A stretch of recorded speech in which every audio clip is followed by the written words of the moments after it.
Dans ton équipe, prendre des décisions, c'est compliqué, c'est long. Et de toute façon, en plus, à la fin, les gens ne jouent pas le jeu en ne suivant pas la décision. Une trousse à outils existe et peut t'aider. Il s'agit des Core Protocols et des Core Commitments, les protocoles fondamentaux et les engagements fondamentaux en français. Ces protocoles décrivent à la fois la bonne attitude à avoir ainsi que des outils à utiliser pour cadrer la communication et réussir à acter rapidement et efficacement de bonnes décisions en équipe. Pour en parler, nous avons invité deux experts des Core Protocols. Merci à Franz Degreny et à Christophe Thibault qui ont répondu à notre appel. Bonjour, je m'appelle Franz Degreny, je suis coach agile et formateur chez Concerto. J'ai donné plusieurs conférences sur le sujet les années précédentes et on a été assez loin avec certaines équipes sur notamment ce qui est autour de la prise de décision par consentement mutuel, donc les protocoles Decider et Resolution. Bonjour, Christophe Thibault, je suis Tech Advisor chez Codeworks. J'aide des équipes à résoudre des problèmes ensemble, notamment des problèmes de legacy. Et je suis ici parce que je suis instructeur certifié Core Protocols et sur l'invitation de Franz. Merci d'être là sur Scrum Life. Est-ce que vous pouvez nous dire un petit peu, c'est quoi ces Core Protocols? Les Core Protocols, c'est 11 engagements et 11 protocoles pour interagir efficacement en équipe. C'est un ensemble pour avoir une vraie dynamique d'équipe, pour aller un peu plus loin en fait, pour dépasser un peu les égos, les mauvais réflexes de communication qu'on peut avoir sans faire exprès. Je trouve que c'est une très bonne définition. C'est un outil de communication collectif par lequel une équipe ou une organisation choisit sa façon de travailler ensemble dans ses interactions. Et en effet, pour éviter des phénomènes qu'on retrouve assez souvent en entreprise, et pas seulement en entreprise, qui sont des phénomènes qu'on appelle le drama, par exemple, ou des blocages et des barrières de communication. Et donc, ces outils vise à éliminer naturellement ces barrières de communication et ça fait que les équipes qui utilisent ces outils sont assez spectaculairement efficaces. Alors, les Core Protocols, ils sont souvent connus sous l'angle de la trousse à outils, qu'on échange souvent, qu'on présente souvent, qu'on partage souvent. C'est le Perfection Game et le Decider Protocol. Il y a beaucoup d'autres choses, mais est-ce que vous pourriez nous en dire un peu plus, justement? Et effectivement, les plus populaires qu'on utilise assez fréquemment et qu'on illustre assez souvent, c'est Decider, qui résout pas mal de complications de décision en groupe, effectivement, et Perfection Game, qui permet d'améliorer un produit, qui permet de donner un feedback. Dans les Core Protocols, il n'y a pas la notion de feedback, au fait, qui permet de donner de contribuer à la construction d'un produit. En fait, c'est ça que fait Perfection Game. Donc, pour information, dans Perfection Game, on dit, quelqu'un demande est-ce que tu peux faire un Perfection Game de mon livrable, de mon PowerPoint que je vais présenter dans 2 jours, et on dit oui, j'aime bien le ton, j'aime bien la charte graphique, je trouve ça efficace, c'est bien. Pour améliorer, je ferai ça, ça, ça en plus. Et la personne qui reçoit le Perfection Game prend ou pas les suggestions, elle est totalement libre de le faire. La chose la plus importante qu'on apprend, en tout cas au premier bootcamp, c'est, si on en fait plusieurs, c'est ask for help. C'est-à-dire demander de l'aide d'une façon détachée d'un point de vue communication de la réponse. Donc c'est assez facile, on dit veux-tu m'aider à finaliser ma livraison de vendredi? Et la personne à qui on demande ça peut dire oui, non, ou elle peut dire oui, mais plus tard.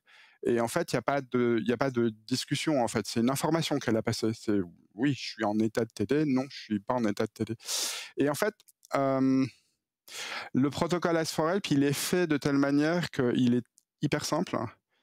Il est fait de telle manière qu'il soit utilisable d'une manière super fréquente. C'est-à-dire qu'une équipe qui utilise les Core Protocols utilise Ask for Help, je sais pas, 20 fois, 50 fois par jour. Il y a ce côté, je trouve, qui est important que donnent les Core Protocols, c'est qu'effectivement, comme tu disais, on demande quelque chose de façon détachée. Et souvent, en fait, dans la culture qu'on a, c'est que quand on demande de l'aide à quelqu'un, c'est presque un affront si la personne nous dit non, nous dit qu'il n'est pas disponible, ou nous dit que non, j'ai pas envie, ou autre. On le prend personnellement, justement, c'est dans le sens, j'ai pas envie de t'aider toi, comme si c'était comme ça. alors que souvent c'est juste pas du tout le cas et qu'effectivement c'est plutôt la personne n'est pas en mesure de le faire, n'est pas dans le mood pour le faire ou autre. Et donc d'avoir ce côté de protocole qu'on se donne entre nous et de dire que on s'autorise justement à dire oui ou non et on s'impose de ne pas le prendre personnellement parce que ça ne l'est pas, je trouve que c'est quand même très important dans cette démarche-là. Ouais. Tout à fait. Et alors effectivement, comme tu le remarques, dans une demande d'aide, disons, dans une communication usuelle qu'on a en entreprise ou ailleurs, dans une demande d'aide, il y a beaucoup de sous-textes.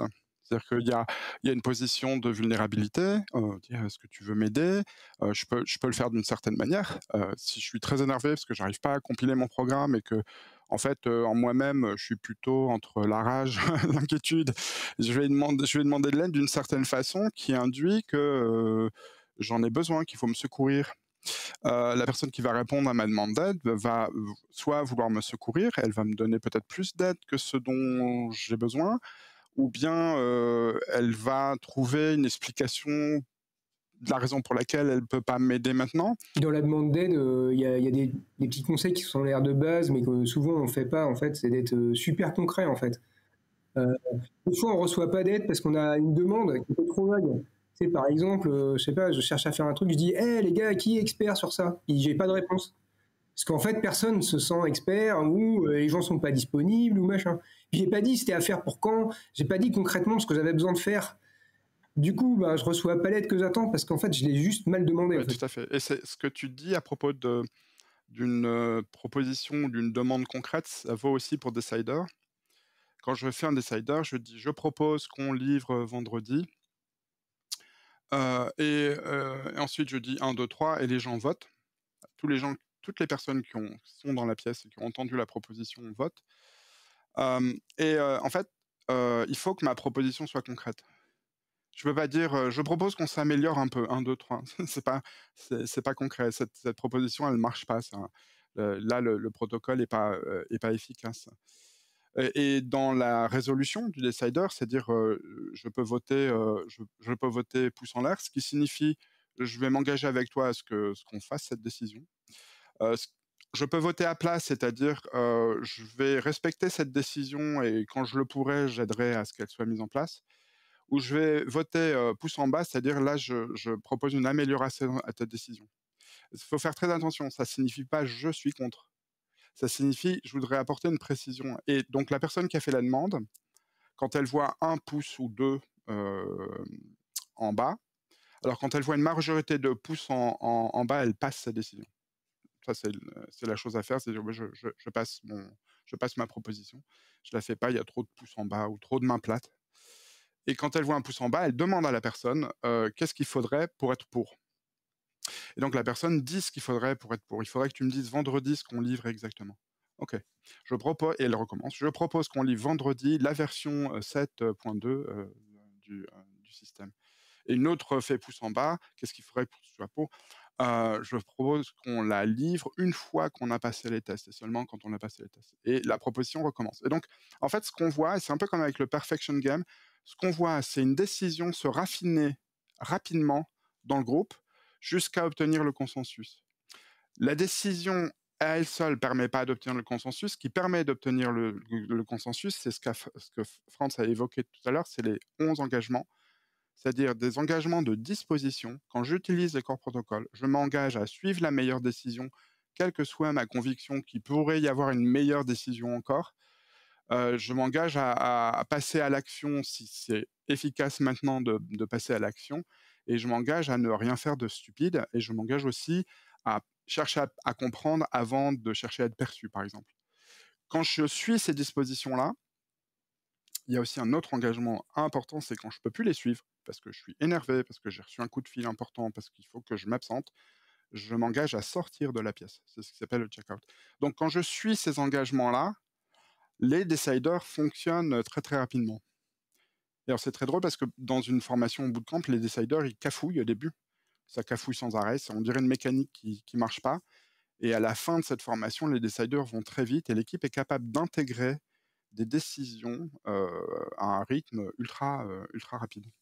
Je pense qu'on a déjà eu une belle vue d'ensemble des différents à la fois outils qui existent, mais aussi justement des engagements qui viennent avec et qui sont fondamentaux en fait et qui créent le lien entre tous ces éléments-là et qui créent une cohérence globale.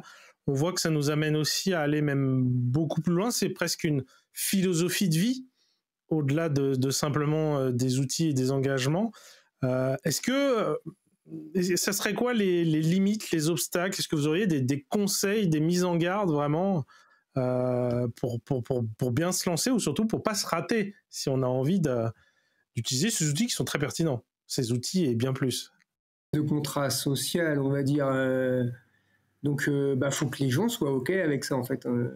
Déjà, faut que peut-être ce soit un problème pour l'équipe. Peut-être que des fois, les gens qui sont là, la communication qu'ils ont spontanément, ça fonctionne et il n'y a rien besoin d'ajouter de plus, c'est OK. Puis, peut-être que les gens qui sont là, il y a certains qui ne sont pas toujours très confortables. Il y a peut-être des gens qui sont en position de super leader parce que, vu leur personnalité, vu l'historique, vu leur expérience, peut-être ils ont un peu tendance à écraser les autres sans faire exprès, sans malveillance, mais mine de rien, c'est quand même là, en fait. Et on a peut-être besoin d'aller plus loin. Donc peut-être on a envie de mettre ça. Par contre, les gens peuvent dire ah ouais non mais ce truc là, j'ai eu la critique il n'y a pas très longtemps. Ouais non mais ça c'est pour parler comme des robots. Les humains c'est pas comme ça qu'ils fonctionnent. Les McCarthy ils n'avaient rien compris à la communication humaine. C'est pas du tout scientifique. Alors, je pense qu'il y a une mauvaise compréhension de comment ça marche, justement. En fait, c'est ça. C'est-à-dire que, comme tu disais, Christophe, c'est aussi quelque chose où, de toute façon, de base, il faut faire attention parce que ça peut être mal utilisé, comme tout outil, en fait, de ce type-là, comme la CNV, etc., pour de la manipulation, pour faire passer des messages soi-disant où tout le monde est d'accord et en fait pas du tout. Il y a aussi tout un côté philosophique où en fait on se dit c'est un cadre qu'on met pour changer une culture plus que pour asseoir ses propres idées. Voilà, ce qu'on cherche à faire, c'est changer une culture. Donc, comme tu disais, ouais, c'est robotique, mais c'est exprès presque à la limite. Les pièges de la communication. Sur les limites, la première limite, c'est que c'est un outil de communication et donc, comme tous les outils de communication, il peut être perverti. Je connais des gens qui m'ont dit la communication non violente. Il y a des gens qui peuvent l'utiliser à des fins perverses, de manipulation ou de voilà. Donc, les protocoles font pas exception. Hein. C'est assez facile de prendre un protocole et de dire, par exemple, je passe quand j'ai plus envie de faire un truc et de pas vous prévenir et de dire c'est un protocole à moi. Il y a plein de façons dont ça pourrait ne pas fonctionner.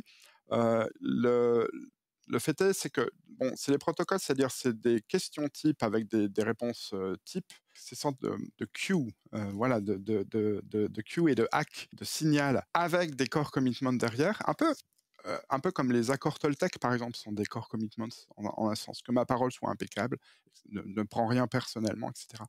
C'est la même chose, en fait. Il y a toujours, dans un outil de communication, il y a toujours une syntaxe.